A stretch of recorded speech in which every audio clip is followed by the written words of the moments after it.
want to build this up. Where are you? What time is it with you at the moment? It is 10:30 at night, 10:30 p.m. On a Wednesday night. On a Wednesday night, yeah. And well past my bedtime. I'm usually in bed by 9:30. And you're from Ballybofey, County Donegal, and you met your husband, Fergus, from County Kildare. Where did you meet him? I met him on an Etihad flight from Dublin to Australia. And you'd never seen him before in your life? I had never seen him before in my life. And to be honest, getting off the flight, I thought I'd never see him again. But sure, look, here we are, fast forward 9 years later, and we're married with 2 children. Oh, my goodness me, what a great love story. And talk us through, how did that all develop? Obviously, you're on the plane together. Were you sitting beside each other or near each other? What happened? We weren't sitting beside each other. He was sitting behind me. We were both sitting on aisle seats, and he was sitting opposite me in a row back. And as we were taking off, I looked back, and he looked a bit nervous. So anyway, I offered him a sweet, and he declined. And then we got off in Dubai, and he came up pretending that he was lost. He was a bit of a damsel in distress. And it turned out I had no idea where we were going either. So we both ended up lost in Abu Dhabi, and we decided we'd go for something to eat. And we got chatting. And then when we were boarding the flight to Brisbane, he asked me for my Facebook name, and I give it to him. I always, the joke between us is, I always say to him, if he'd asked me for my number, I would have given the wrong one. But he had his phone out.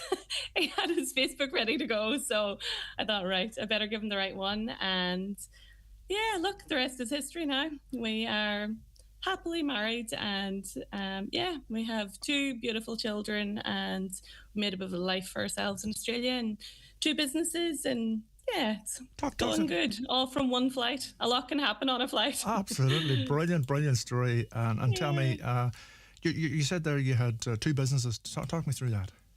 That's right.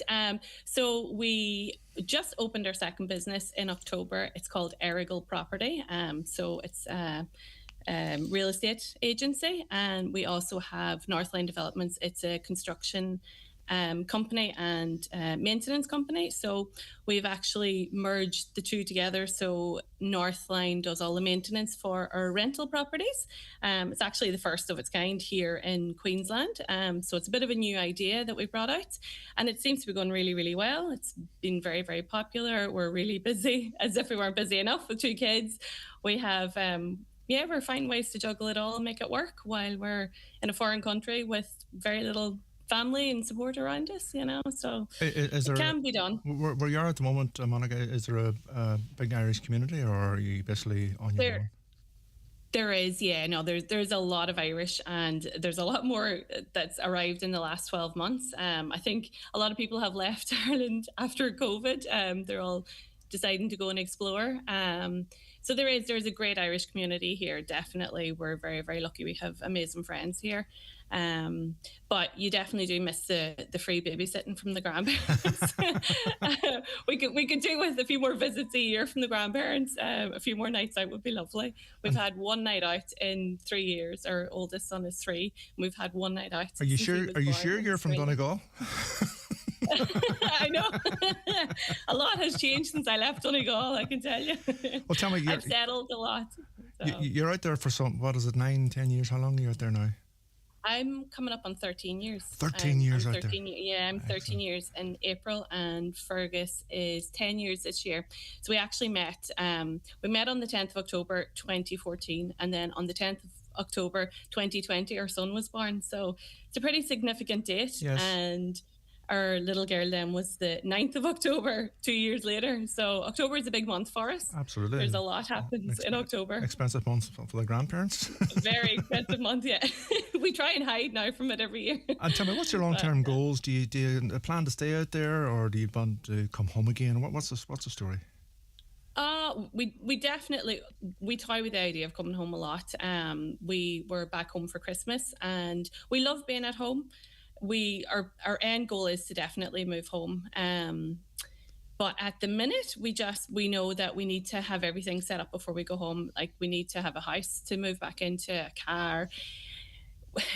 every time we go home, we get a bit of a shock as to how expensive it has got. It just seems to be getting more and more expensive, and the thought of having to go back and start again from scratch is very daunting. So we now know that we have to have it all set up before we do return home. But definitely our heart is very much in Ireland, and we do intend to move back one day. Yeah. What's the lifestyle like out there, Monica? Is it similar to here, better than here, or?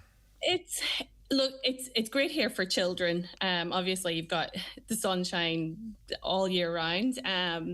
It's we always joke and say it's queer drying weather here. You could have your washing done out and dry within an hour and a half, 2 hours, and back in again. So that's great. Queer drying weather. That's a queer drying weather. Priorities when you have children. But what about the kids? Look, they like it. What? I suppose the kids know nothing else. I mean, they were born there. We go home quite a lot. We were back in Ireland twice last year, and the first time we went back, it was in February, and I said to my son, do you want to go to the beach? And he was so excited. Yep, want to go to the beach. We got out of the car, he walked onto the beach, he nearly was blown away, and he was like, I want to go home. So it was a bit of a difference. It was a bit of a shock from the beaches that he's used to in Australia versus Ireland. He'll learn. They love going home. They love getting dressed up and jumping in the puddles and stuff like that. So look, they know no different. They're very lucky. They're very fortunate to have two lives, really. They get the good weather here, and they get the fun in the rain and the snow at home. So. And is there anything obviously travelling back and forward, is there anything that you miss about home? Is there anything that they don't do well? What about the tea? Is the tea... Where's Ryan? What about the tea? Is the tea good out there? The tea is not good out here at all. It's not the same. Look, maybe if you grew up with the crappy tea bags, that would be fine, but we're used to the good quality tea bags. So our local shop, we're lucky, actually sells them, but they're like $12 a box for 80 Barry's tea bags, and it's just my non-negotiable. We have to get our decent tea every day. So we definitely miss the tea bags. What's their cheese and onion crisps like? There's no comparison at all. There is. It's Tato all the way, and King. Their version of it here is just not the same. I've actually gone off crisps a lot since I moved here, and they were always my Achilles heel at home. So, it's good for the waistline a bit. So tell me, you're in Brisbane, and things are really looking up in Brisbane, because I can see here that I didn't know this, the Olympics are coming to Brisbane in 2032, which is right. Only around the corner, less than 10 years, like it's 8 years time. Yeah, it's very, very busy here at the minute. Since they won the Olympics, it's been crazy here. All the infrastructure is just popping up everywhere. We're really busy with the construction side of things as well. There's new houses being built everywhere. Like it's really hard to even find a plot of land to buy now. So it's a really, really good time for people to come out, I suppose, if they wanted to come out and work hard and save a bit of money. Mm-hmm. There is good money to be made here. And now's the time to do it, really, with the Olympics coming. It's definitely a good time to cash in on it and work hard and then go home, if that's people's plans or their goals. Yeah. And the good weather as well, thrown in for good measure. Tell me, Monica, Monica and Fergus, you've got Facebook, Instagram, and etc. And I can also see here that you can listen to tips and tricks for DIYers on the Builders podcast as well. You've got that all. So tell us more about that. That's right. That's Fergus does the Builders podcast. He's always given handy hints and tips for people that own investment properties, or for people who own properties that want to do little cosmetic touches, change things, making small changes that can help you get a lot more return on your investment. He's always given helpful little tips on that, so it's definitely worth checking out. He's good to listen to, so I think your listeners will like him. He's always giving good advice, and the good thing is he has investment properties in Ireland, so people can reach out to him, and he's always kind of happy to give advice and point people in the right direction. He has lots of contacts in Ireland as well. So just want to give out it's Northline Developments on Facebook and Instagram, and Erical Property on Facebook and Instagram as well. That's right, yeah. And look, anyone can reach out to me as well if they're thinking of coming over and they have any questions.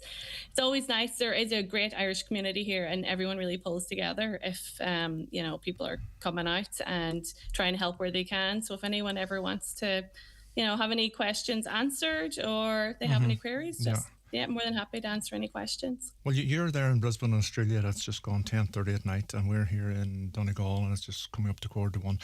I'll give you the microphone now. You want to say hello to a few friends and relatives now when you've got the microphone?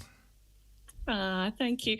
Well, I'd love to start off by saying hi to my parents, my mum and dad, Joe and Rosemary, and all my siblings, and my friends. I've been very, very fortunate over the years, being away for so long. A lot of people, you can lose touch with your friends, but I have amazing friends and haven't lost touch with them.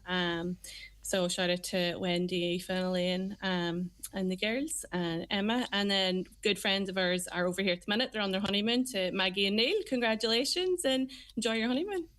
So I think, that's everyone. Absolutely brilliant, Monica. Thank you so much. And thank you for sharing the lovely love. I like a good love story, especially. I love that. Well, a happy ending as well. Monica, it absolutely is. I want to wish you and Fergus all the very best, and thank you so much for taking the time out this morning or this afternoon or tonight where we are in Australia. Thank you so much, and good luck. Thank you very much, Monica. Thank you so much for your time. All right, have a good day. Cheers. You too.